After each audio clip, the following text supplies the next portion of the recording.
République démocratique du Congo, nouvelle épidémie d'Ebola dans le nord-ouest. Déjà 4 personnes sont décédées et les 4 décès ont été enregistrés dans un quartier de Mbandaka, chef-lieu de la province de l'Équateur. À dater de ce jour, le ministre de la Santé, Eteni Longondo, a déclaré l'épidémie de la maladie à virus Ebola à Mbandaka. La 4e réunion du comité de pilotage du projet d'appui au recensement général de la population et au renforcement de bases de données sociales. On en parle dans ce journal. Les parties prenantes ont validé le plan de travail budgétaire annuel 2020. Mesdames et messieurs, bonsoir. Très heureuse de vous présenter ce journal qui part de l'hémicycle du Palais du Peuple, précisément à la Chambre basse du Parlement, où la présidente a échangé avec la représentante spéciale du secrétaire général de l'ONU en République démocratique du Congo, Leila Zerougui, et Janine Mabunda ont débattu de l'insécurité grandissante dans la partie est du pays, précisément en Ituri. On fait le point avec Bernard Bodo et Sylvie Mouembo.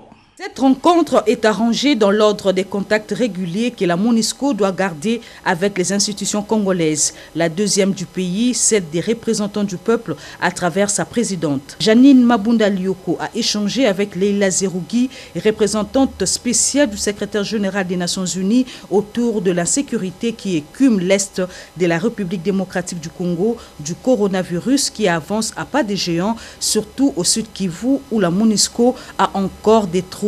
Bref, un tour d'horizon complet. Comment on peut travailler ensemble, comment conseiller les institutions et comment éviter la propagation du virus, parce que si par le passé on parle d'un virus qui vient d'ailleurs, aujourd'hui le virus se propage à l'intérieur de la population congolaise à travers les Congolais qui sont infectés. Donc ça devient beaucoup plus sérieux. Ce n'est pas quelques cas qu'on va mettre de côté, c'est quelque chose qui est maintenant dans le pays. Et surtout, dans une crise comme celle-là, de s'assurer à ce que les Congolais sont pris en charge sur les problèmes qui sont leurs priorités. J'ai aussi abordé une question, c'est le futur de la MONUSCO.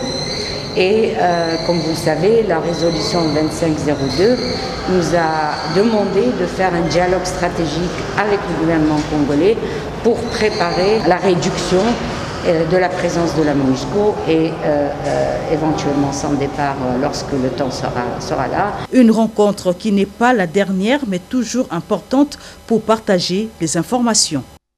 Et puisque nous sommes à l'hémicycle du Palais du Peuple, restons-y enfin un pas vers la Chambre haute du Parlement où le président Alexis Thambwe Mwamba a échangé avec une délégation de médecins venus plaider pour l'amélioration de leurs conditions de travail. Autre audience accordée par le président du Sénat, c'est avec les responsables des églises de réveil, les églises méthodistes. Ces oints de Dieu sont engagés à contribuer à la restauration de la paix dans notre pays. C'est un reportage de Jenny Dada Chabani. Les évêques des églises méthodistes et des réveils du Saint-Esprit réunis en écuménisme s'insurgent contre la stratégie de tenir l'image du président du Sénat, l'honorable Alexis Thambwe Mwamba, et des autres autorités du pays. Ils œuvrent également pour la paix dans la classe politique congolaise. Ils l'ont dit de vive voix au cours de l'audience leur accordée par le président de la Chambre haute du Parlement, l'honorable Alexis Thambwe Mwamba. Au sortir de l'audience, ils ont fait le point. Nous sommes venus prodiguer des conseils pour qu'il y ait la paix. Entre CACH, FCC, le peuple souffre. Nous avons initié certains programmes de sensibilisation dans différentes confessions et dans les différentes églises pour conscientiser le peuple. On est venu retirer notre confiance auprès du président du Sénat et l'encourager à travailler. Et nous, on les soutient. Le président du Sénat, nous le considérons comme notre papa. C'est depuis l'indépendance. Il est toujours aux affaires dans ce pays et il a fait beaucoup de choses. C'est ainsi que pour l'intérêt de la paix, nous avons souhaité le rencontrer pour calmer certaines choses. Et il nous a bien compris. Entre-temps, les médecins de la République démocratique du Congo, par les biais de leur syndicat Sinamed, comptent sur la sagesse du président du Sénat pour une réponse à leurs doléances concernant l'amélioration de leurs conditions de travail. Nous sommes venus à la Chambre de la sagesse, exposer les problèmes des médecins à travers la République. Nous sommes dans une situation assez dramatique, c'est la Covid-19 qui frappe particulièrement le personnel soignant. Et donc nous avons voulu que pendant cette période, à l'instar d'autres pays à travers le monde, qu'on puisse reconnaître au personnel soignant, notamment les médecins, les mérites et trouver une motivation conséquente par rapport à cela. C'est comme ça que nous sommes venus voir l'honorable président du Sénat qui nous a écoutés et qui a justement proposé quelques pistes de solutions pour rencontrer les déshydratats des médecins. Kinshasa et Congo-Brazzaville s'engagent à œuvrer ensemble pour développer la pêche industrielle, mais aussi sécuriser leurs frontières communes. Les participants à la 6e session du comité mixte République démocratique du Congo, République du Congo ont opté d'harmoniser le vu pour un meilleur partenariat entre les deux capitales les plus rapprochées du monde. Reportage Ibrahim Chako et Patience Mboyo-Djoké. Mettre fin à l'immigration clandestine, lutter contre la criminalité des deux peuples riverains sont parmi les recommandations de la session couplée Défense, Sécurité et Frontières qui a été scindée en 2 commissions. L'organisation de la mission GoNC, entre parenthèses, aller et voir, pour les demandeurs d'asile en provenance de Yumbi, province de Mai-Ndombe, en République démocratique du Congo, accueillis à Makoti-Poko, à Mpuya et à Bwemba, dans le département des Plateaux en République du Congo. L'organisation d'une mission conjointe de contrôle de l'effectivité de la démilitarisation des îles et îlots en octobre 2020. La poursuite des travaux de la commission technique mixte en matière des frontières. La régularité des contacts entre les forces de sécurité et de défense et entre les différents administrateurs territoriaux des 2 pays. Le maintien du statu quo dans l'administration des îles en attendant les travaux de cartographie et de démarcation. Pour le vice-premier ministre, ministre de l'Intérieur, Gilbert Kankonde Malamba, ces assises doivent permettre un terme au conflit opposant les 2 peuples frères. La réussite de ces travaux impactera positivement sur le mieux-être, le mieux-vivre ensemble et prouvera que nos 2 capitales les plus rapprochées du monde ont su tirer avantage de la substance, de la sagesse du penseur américain que j'évoquais dans mon propos d'ouverture. Je cite, « Si nous savons ce que nous sommes et ce vers quoi nous tendons, nous pourrons décider de ce qu'il faut faire et de comment le faire. » La session couplée Défense, Sécurité et Frontières tenue à Oyo, au Congo-Brazzaville, du 27 au 30 mai, s'est clôturée dans un esprit de fraternité. Nous l'avons dit en titre, la 4e réunion du comité de pilotage d'appui au recensement général de la population a vécu. Les parties prenantes ont validé les plans de travail budgétaire annuels 2020. Bienvenue le Salah, Rikinzouze Loya, reportage. La République démocratique du Congo s'engage résolument vers la maîtrise de sa population. C'est pour répondre avec promptitude aux besoins sociaux de base et atteindre les objectifs de développement. Cette volonté du gouvernement de la République se concrétise par la validation ce jour par les parties prenantes du plan de travail budgétaire annuel PTBA 2020, du projet d'appui au recensement général de la population et au renforcement des bases de données sociales par BDS en sigle, fixé à 5 547 805 unités de compte, soit plus de 7 500 000 $ américains sous financement de la Banque africaine de développement. Le comité de pilotage réuni sous la présidence de Madame la vice-première ministre, ministre du Plan, Élisée Mounemboué, a relevé l'essentiel des activités qui concernent le financement de la phase du dénombrement de la population avant d'appuyer le renforcement statistique social dans les domaines de l'éducation, du genre, de l'emploi et de l'environnement. C'est ce plan de travail qui va permettre aux activités retenues d'être réalisées. Et maintenant, nous venons de le valider pour me permettre l'exécution de tout ce qu'il y a comme activité retenue dans les ministères sectoriels. Roger Choulungurunika, directeur général de l'INES et coordonnateur du PARBEDES, a peu avant fait une présentation sommaire du projet. Comme l'indique les plans de travail et budget annuel pour 2020, c'est le ministère du Plan qui chapeaute ce projet par son organe de tutelle qui est l'Institut national de la statistique en termes de renforcement de cette institution pour la production des données statistiques fiables et à jour qui devront permettre aux décideurs de prendre des orientations pour orienter les politiques publiques de notre pays. Et ce projet couvre l'ensemble du territoire national, dont Kinshasa et toutes les 26 provinces. Ses réalisations au 30 mai 2020 ainsi que son plan de travail budgétaire annuel. Au point d'information, la vice-première ministre et ministre du Plan Élisée Mounemboué s'est réjouie de la restructuration du projet avec la prise en compte de l'actualisation de la stratégie nationale de développement des statistiques. L'Institut national de recherche biomédicale a confirmé que les échantillons venus de Mbandaka sont positifs à la maladie à virus Ebola. Et à dater de ce jour, le ministre de la Santé, Eteni Longondo, a déclaré l'épidémie de la maladie à virus Ebola à Mbandaka.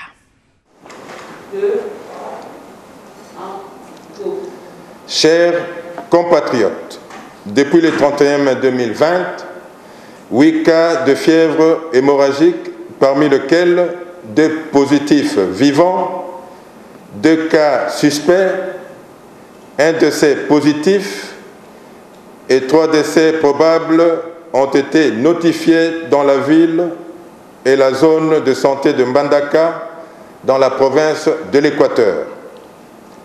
Parmi les analyses effectuées au laboratoire de l'INRB, 3 échantillons se sont révélés positifs au virus Ebola sérotype Zaïre. Chers compatriotes, comme vous le constatez, en plus de la pandémie de la Covid-19 et de l'épidémie d'Ebola à l'est du pays, notre pays est encore appelé à faire face à une autre épidémie de la maladie à virus Ebola dans la province de l'Équateur. Celle-ci est la 11e épidémie dans notre pays.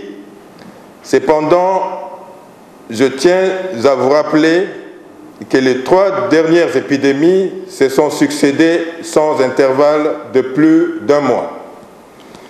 Chers compatriotes, la survenue de cette dernière épidémie ne devait pas ébranler nos populations, car, tirant des leçons des épidémies passées, notre pays dispose des expériences en gestion des urgences sanitaires de portée internationale et de ressources humaines qualifiées. Ainsi, nous vous exhortons à ne pas céder à la panique, car le ministère de la Santé vient de prendre toutes les dispositions utiles pour riposter efficacement à cette 11e épidémie à la maladie à virus Ebola. Nous sollicitons en ce moment l'appui et la collaboration de l'OMS et des autres partenaires du ministère de la Santé pour lutter efficacement contre cette épidémie. Ainsi, je déclare ce jour l'épidémie de la maladie à virus Ebola à Mbandaka. Ensemble, nous allons bouter cette épidémie hors de la ville de Mbandaka et hors de la République démocratique du Congo. Je vous remercie. Situation épidémiologique Covid-19 en République démocratique du Congo. Depuis le début de l'épidémie déclarée en République démocratique du Congo le 10 mars jusqu'au 31 mai, le cumul est de 3195 cas confirmés, dont 1 cas probable, 72 décès, 454 personnes guéries et 2169 patients sont en bonne évolution. Notez aussi qu'il y a 986 cas suspects qui sont en cours d'investigation. Et la province de Kwango vient d'enregistrer son premier cas. Il s'agit d'une fille de 12 ans qui aurait séjourné à Kinshasa pendant 2 semaines. Et le ministre en charge de la Santé expliqua. La barre des 3000 cas de Covid-19. Cependant, l'on assiste à ce jour à une baisse importante de la mortalité qui est passée de 10,5% à 2,3%. Beaucoup d'efforts sont consentis par le gouvernement pour la riposte. Les moyens financiers, le gouvernement en possède. Confirmation du ministre de la Santé devant la presse ce lundi. Depuis lors, le gouvernement de la République a pris et continue à prendre des dispositions conséquentes pour sauver le maximum de ses citoyens affectés et en même temps préserver la majorité de la population. Le gouvernement vient actuellement de trouver des moyens financiers et ces moyens sont mis à la disposition du ministère pour financer des activités de sensibilisation de proximité à Kinshasa et dans le reste du pays. Le ministre Eteni Longondo a affirmé que le traitement de tous les malades de Covid-19, y compris les frais funéraires en cas de décès, sont pris en charge par le gouvernement. Le gouvernement a renforcé la capacité d'accueil des hôpitaux de prise en charge à Kinshasa et le fera aussi à travers la République. Le gouvernement et ses partenaires ont mis à la disposition des structures de prise en charge à Kinshasa et aux provinces des comprimés de chloroquine et d'azithromycine, des équipements de protection du personnel et de détection de la Covid-19, des respirateurs, des matériels roulants et autres. Cette semaine, le gouvernement dotera toutes les provinces d'un appui financier dans le cadre de la lutte contre la Covid-19. Le gouvernement interpelle néanmoins certains médias et réseaux sociaux à donner la bonne information à la population afin d'éviter l'intoxication. La situation sécuritaire devient de plus en plus préoccupante dans les provinces d'Ituri, du Nord et du Sud Kivu. En tout cas, cela préoccupe plus d'un Congolais. Et le ministre d'État en charge de la décentralisation a échangé sur la question avec Leila Zerougui, représentante spéciale du secrétaire général de l'ONU en République démocratique du Congo.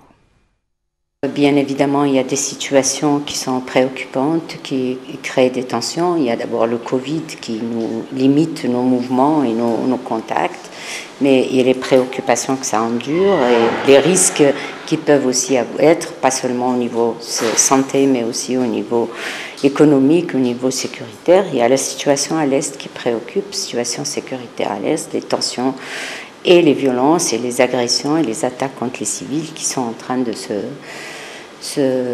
produire, que ce soit dans l'Ituri, le Nord Kivu, le Sud Kivu. Et donc on a abordé toutes ces questions pour échanger, pour voir quelles sont les solutions qu'on peut ensemble mener. D'abord pour assurer une meilleure protection des populations vulnérables dans les zones qui sont affectées par une recrudescence des groupes armés.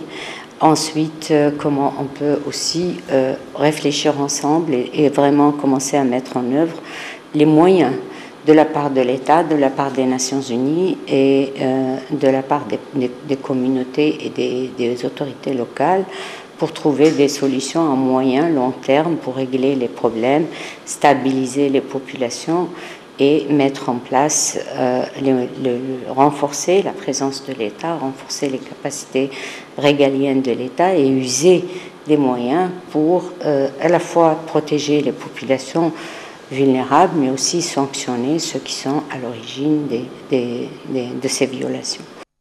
Et la ministre en charge des Affaires sociales, je citais Rose Boyata, s'emploie à sensibiliser les encadreurs du secteur de l'alphabétisation dans le respect des gestes et barrières pour limiter justement la propagation de la Covid-19.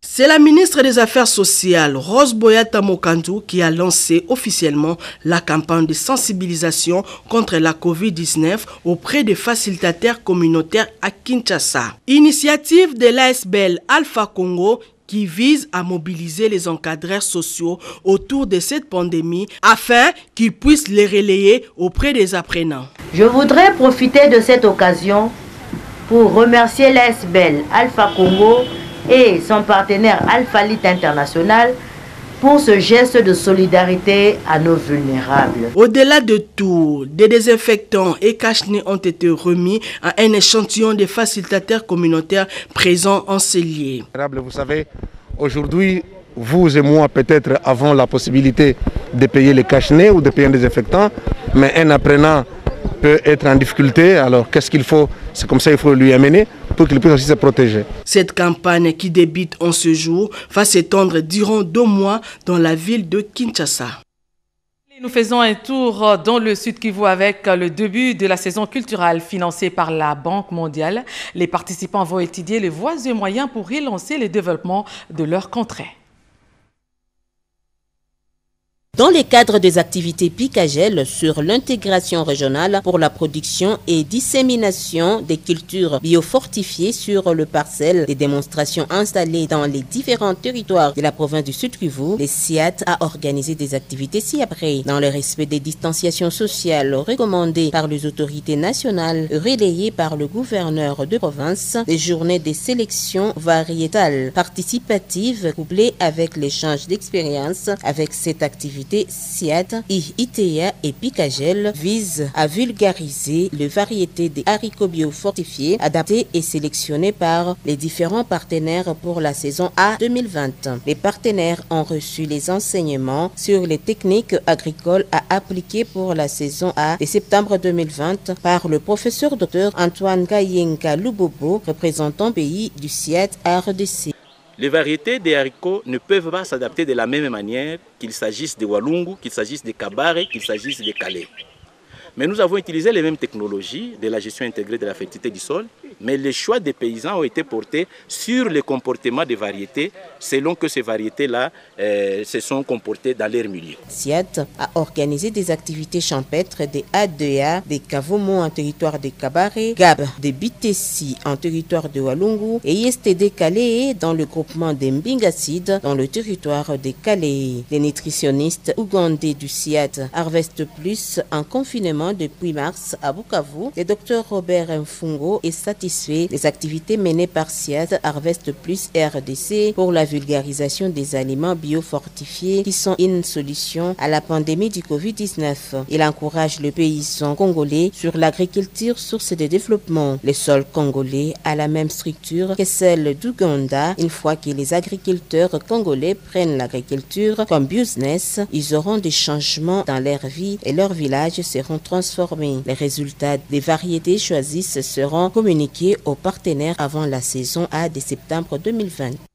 Et les gouvernements du Tanganyika volent au secours des sinistrés de dernières pluies diluviennes qui se sont abattues dans cette partie de la capitale. Ces derniers vont bénéficier d'un nouveau lotissement où ils pourront construire de nouvelles maisons. Oscar Mbalkaïj, reportage. Les récentes pluies diluviennes qui ont endeuillé plusieurs familles et provoqué des dégâts matériels importants dans les territoires de Kabalo, province de Tanganyika, n'ont pas laissé indifférentes les autorités tant nationales que provinciales. Des interventions musclées et assistance sociale ont été vite apportées aux sinistrés, interventions appréciées à leur juste valeur par l'élu de Kabalo. Le député national Mbuyu Lyongola a saisi l'occasion pour témoigner sa gratitude au gouvernement de la République, aux autorités provinciales de Tanganyika, ainsi qu'à toute personne de bonne volonté.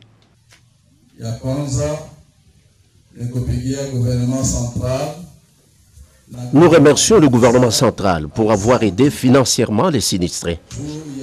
Nos remerciements vont également au gouvernement provincial du Tanganyika qui a bien géré et acheminé l'aide aux concernés.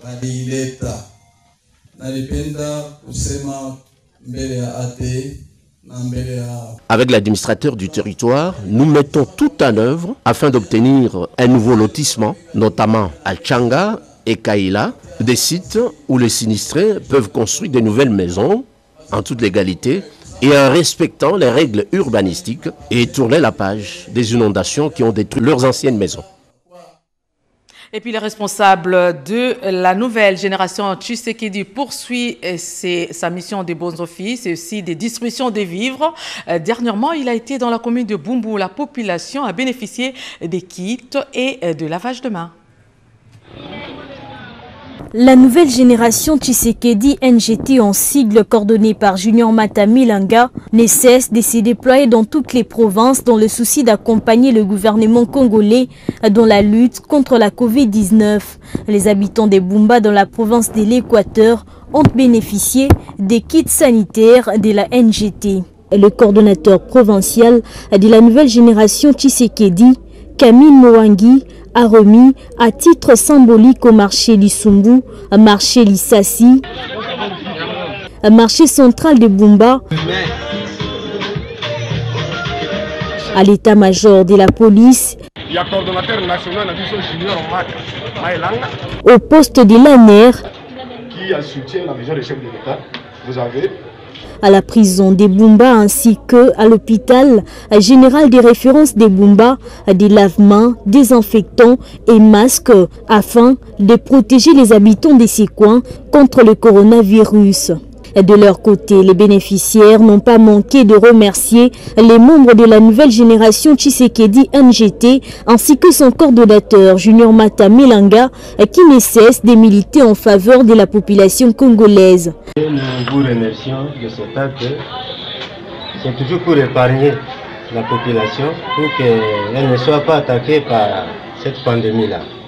Nous vous remercions davantage. Nous vous remercions sincèrement pour ce geste combien louable que nous, le territoire de Bumba, nous avons dit accepter de le recevoir.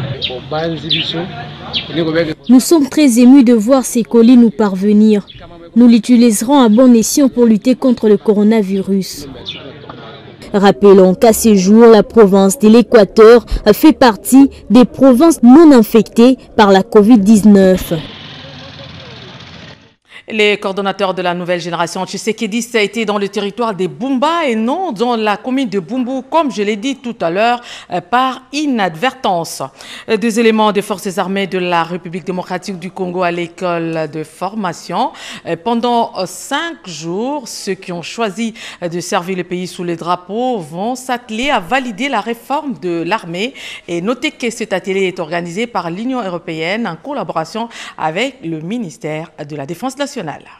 La révision et consolidation des directives ministérielles permanentes sur l'entraînement opérationnel des forces armées de la République démocratique du Congo, activités physiques et sportives ainsi que l'acquisition des matériels. C'est le sujet de l'atelier de travail qui s'est ouvert ce lundi 1er juin 2020 à l'état-major général des forces armées de la République démocratique du Congo, à l'intention des officiers supérieurs et subalternes de l'état-major général des forces armées de la République démocratique du Congo, du secrétariat général à la défense et du ministère de la Défense nationale. Ces assises de 5 jours sont organisées par le secrétariat général à la défense en partenariat avec les Progrès. Dans ce mot de circonstance, M.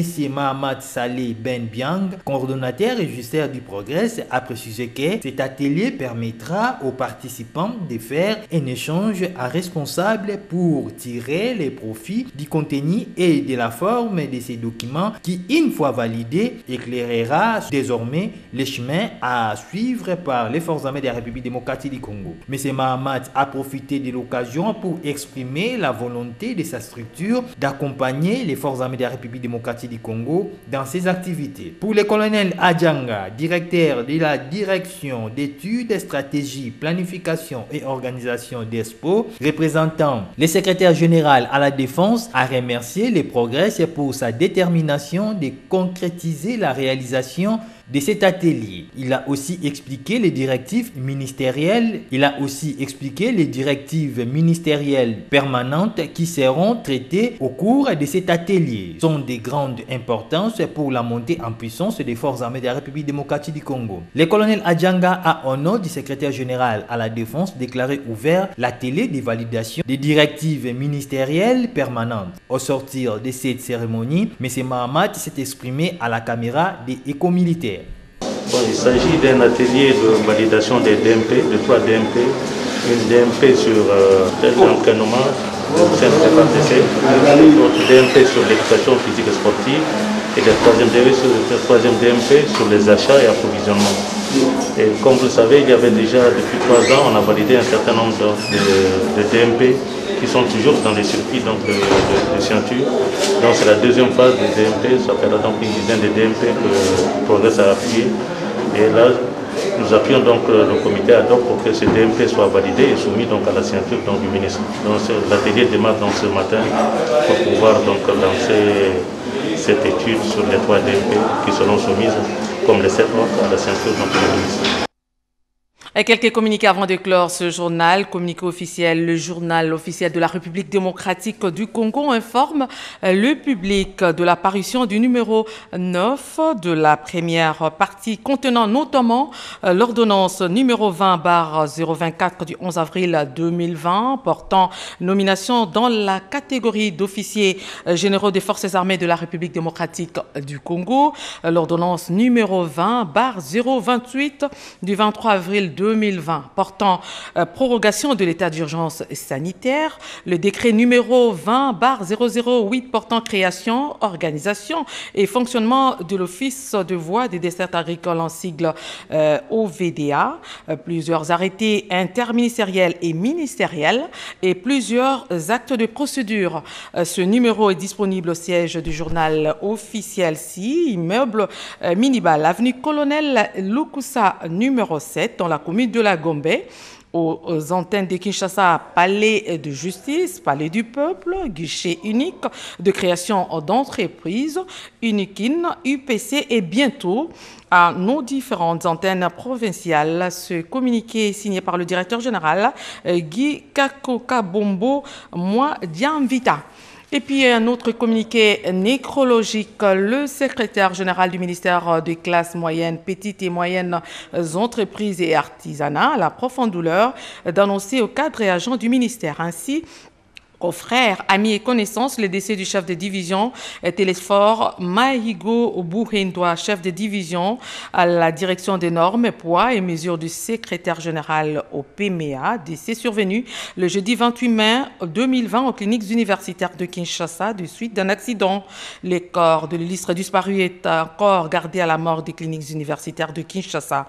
Et en attendant son enterrement qui interviendra le mercredi 3 juin 2020, le deuil se tient à la résidence du beau-frère du défunt, Papa Modeste Ziundula Ngombe Yamwami, ici sur Miabi, avenue Mosetembondo, numéro 12, commune de Ngaliema à Kinshasa.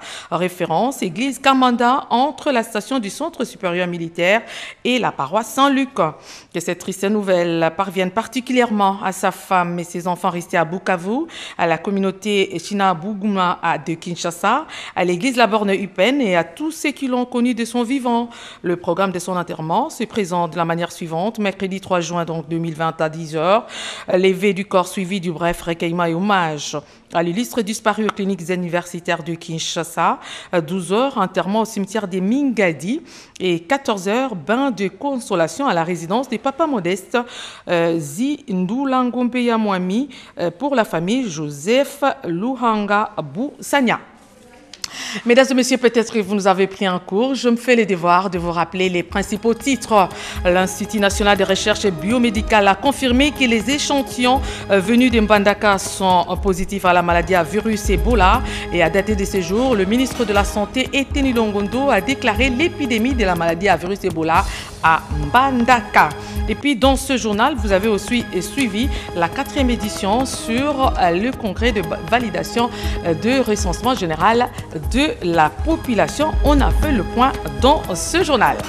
Mesdames et messieurs, c'en est fini pour ce journal. Très heureux, j'étais très heureuse de vous le présenter. Vous l'avez suivi à Chaunes-Verte, à quelques 300 km de Genève, à la baie d'Engaliema, mais aussi à Mwanda dans le Congo central. Au nom de tous les héros dans l'ombre qui ont concouru à sa réalisation, je citais Jacques Kabouba à la coordination, Simon Kankolongo Waminakese et Ignace Chibango à la réalisation, assisté de Annie Balaka. 22h, retrouvez Anita Luamba. Merci et bonsoir.